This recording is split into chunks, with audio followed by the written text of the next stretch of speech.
Hey students, how are you? This is Sachin Mishra. Today we are going to learn about chapter number 3 Private, Public and Global Enterprise from NCERT book. तो इसके पहले जैसे कि हमने chapter number 2 में different form of business organisation already सीखे थे और उसके बाद आज हमें जो बात करनी है वो यहाँ पे चैप्टर नंबर 3 में बात करनी है। हालांकि चैप्टर नंबर 3 में केवल पब्लिक एंटरप्राइज ग्लोबल एंटरप्राइज के बारे में बात की गई है, क्योंकि इसके पहले आप ऑलरेडी प्राइवेट एंटरप्राइज में आप चैप्टर नंबर 2 में आप ऑलरेडी सीख चुके हैं। ठीक है, तो इसमें जो चैप्टर नंबर 3 है इसमें जो हमें चीज़ें सीखनी हैं, जैसे कि जो भी हम लोग पब्लिक सेक्टर एंटरप्राइज के जो भी different form of business organisation होते हैं, जैसे डिपार्टमेंट अंडरटेकिंग है, कॉर्पोरेट स्टैट्यूटरी कॉर्पोरेशन है और इसके अलावा यानी कि गवर्नमेंट कंपनीज हैं, तो उनके बारे में हम लोग एक तरह से डिस्कस करेंगे। तो प्राइवेट के बारे में ऑलरेडी हम डिस्कस कर चुके हैं, जैसे कि प्राइवेट सेक्टर एंटरप्राइजेस की बात हो रही है, प्राइवेट एंड पब्लिक सेक्टर। तो यहाँ पे जैसे कि बोला गया कि there are all kind of business organisation, small और लार्ज, चाहे वो स्मॉल हैं चाहे लार्ज हैं, इंडस्ट्रियल और ट्रेडिंग, प्राइवेटली ओन्ड और government owned existing in our society और कंट्री, और these organisation affect our daily economic life. और इस टाइप के चाहे वो प्राइवेट ऑर्गेनाइजेशन है चाहे पब्लिक ऑर्गेनाइजेशन है, वो कहीं ना कहीं हमारी इकोनॉमिक लाइफ को अफेक्ट करते हैं and therefore became part of the Indian economy. और since the Indian economy consist of both privately owned and government owned, तो जैसे कि इसमें दोनों ही आते हैं, यानी कि प्राइवेटली ओन्ड, इसके अलावा और कौन सी, गवर्नमेंट ओन्ड। ठीक है, अब जैसे कि हम जो बात कर रहे हैं यानी कि जैसे कि इन्होंने बताया है कि सिंस इंडियन इकोनॉमी की अगर बात की जाए तो Indian economy consist both privately owned and government owned, तो यहाँ पे दोनों ही आते हैं बिजनेस एंटरप्राइज, और it is known as mix economy. और इसको हम लोग किस नाम से जानते हैं, मिक्स इकोनॉमी के नाम से, यानी कि जिसमें प्राइवेट और पब्लिक दोनों मिलकर काम करें तो मिक्स इकोनॉमी होती है। ठीक है, the government of India has opted for a mix economy where both private and government enterprises are allowed to operate. तो जो गवर्नमेंट ऑफ इंडिया है, गवर्नमेंट ऑफ इंडिया ने कौन सी इकोनॉमी सिलेक्ट की थी, यानी कि मिक्स इकोनॉमी, जिसमें क्या है कि गवर्नमेंट एंटरप्राइज और पब्लिक एंटरप्राइजेज दोनों को ही बिजनेस ऑपरेशन एक्टिविटीज़ को अलाउ किया गया है। The economy therefore may be classified into 2 sector, private and public sector. तो इसलिए इकोनॉमी के जो सेक्टर होंगे वो 2 सेक्टर हो सकते हैं, एक प्राइवेट सेक्टर एक पब्लिक सेक्टर। ठीक है, अब आगे बात करते हैं the private sector consist of business owned by individual और अ ग्रुप ऑफ इंडिविजुअल। तो यहाँ पे जो प्राइवेट इंडिविजुअल हैं वो लोग इसको ओन करते हैं, और as you have learned in the previous chapter, जैसे कि चैप्टर नंबर 2 में ऑलरेडी हमने जो बात की थी, यानी कि soul proprietorship, partnership, HUF, cooperative society, and हमने एक और यानी कि कंपनी के बारे में बात की थी। ठीक है, तो the various form of organisation are sole proprietorship, partnership, joint Hindu family, cooperative society. तो इन सभी के बारे में हम ऑलरेडी क्या कर चुके हैं, डिस्कस ऑलरेडी मैं कर चुका हूँ। और अब मैं जो इसके बारे में जैसे कि बात कर रहा था, आगे जैसे कि बात की जाए, हाँ जी, तो ये सब चीज़ें आपकी हो गई थी। अब यहाँ पे पब्लिक सेक्टर जैसे एंटरप्राइजेस की बात करेंगे, पब्लिक सेक्टर एंटरप्राइजेस में आखिर कौन सी चीज़ें आएंगी। तो पब्लिक सेक्टर एंटरप्राइजेस में जैसे कि अगर हम लोग बात करेंगे तो यहाँ पे जैसे कि हम बात कर रहे थे आपकी पब्लिक सेक्टर एंटरप्राइजेस की, तो यहाँ पे public sector consist of various organisation owned and managed by the government. तो पब्लिक सेक्टर एंटरप्राइजेज में जो भी डिफरेंट टाइप ऑफ ऑर्गेनाइजेशन आते हैं उनको ओन्ड और ऑपरेटेड कौन करता है, तो गवर्नमेंट करती है। और दीज ऑर्गेनाइजेशन में वी आइदर वी पार्टली और wholly owned by the central और स्टेट गवर्नमेंट। और ये जरूरी नहीं है कि मतलब पूरी तरीके से सेंट्रल और पूरी तरीके से एक तरह से स्टेट गवर्नमेंट का हो, दोनों का भी हो सकता है, कंबाइंड भी हो सकता है, तो इस तरीके से, या फिर होली एक भी गवर्नमेंट कर सकती है। तो there may also be a part of the ministry और come into existence by a special act of parliament, और the government through these enterprises participate in the economic activity of the country. तो government in enterprise की help से क्या करती है, country की जो भी एक्टिविटीज़ होती हैं, इकोनॉमिक एक्टिविटीज़, उनमें एक तरह से पार्टिसिपेट करती है। ठीक है, और इसके बाद अगर जैसे हम लोग बात करें यानी कि government in its industrial policy resolution, तो the government in its industrial policy resolution from time to time define the area of activities in which the private sector and public sector are allowed to operate। तो जैसे कि अब private और public दोनों को ही right होता है economic activities में पार्टिसिपेट करने का। In the industrial policy resolution 1948, तो इंडस्ट्रियल पॉलिसी रेजोल्यूशन जो 1948 में आया था, the government of India had specified the approach toward development of the industrial sector. The rules of अगर गवर्नमेंट की हम रूल्स की बात करें तो इसमें देखिएगा क्या बताया गया आगे। The rules of private and public sector वो क्लियरली डिफाइंड, तो यहाँ पे प्राइवेट और पब्लिक सेक्टर दोनों का ही रोल क्लियरली डिफाइन किया गया था। और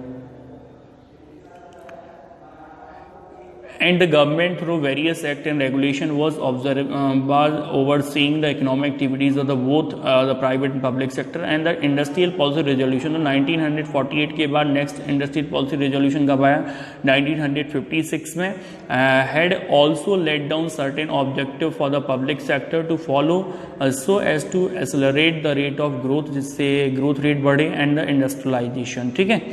और इसके बाद हम लोग बात करेंगे कि ऐसे जो पब्लिक सेक्टर इंटरप्राइजेज हैं, तो पब्लिक सेक्टर के बारे में एक तरह से अगर हम लोग देखेंगे,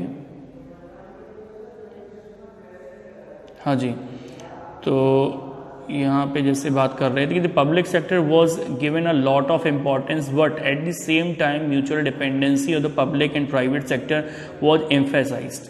the 1991 industrial policy was radically different from all the earlier policies where the government was deliberating disinvestment of public sector and allowing greater freedom to the private sector. तो हालांकि जो 1991 में जो इकोनॉमिक पॉलिसी आई वो उससे कई सारे इकोनॉमिक चेंजेस हुए हैं, और जहाँ पे एक तरह से जहाँ से डिसइन्वेस्टमेंट यहीं से स्टार्ट हुआ था, यानी कि प्राइवेटाइजेशन का जो काम है यहीं से स्टार्ट किया गया था मेनली, ठीक है। और एक तरह से प्राइवेट सेक्टर को ज़्यादा इंपॉर्टेंस दिया गया था, जहाँ पे एक तरह से लिबरलाइजेशन, प्राइवेटाइजेशन, ग्लोबलाइजेशन जैसे वर्ड्स पे बहुत ज़्यादा फोकस किया गया था। क्लियर।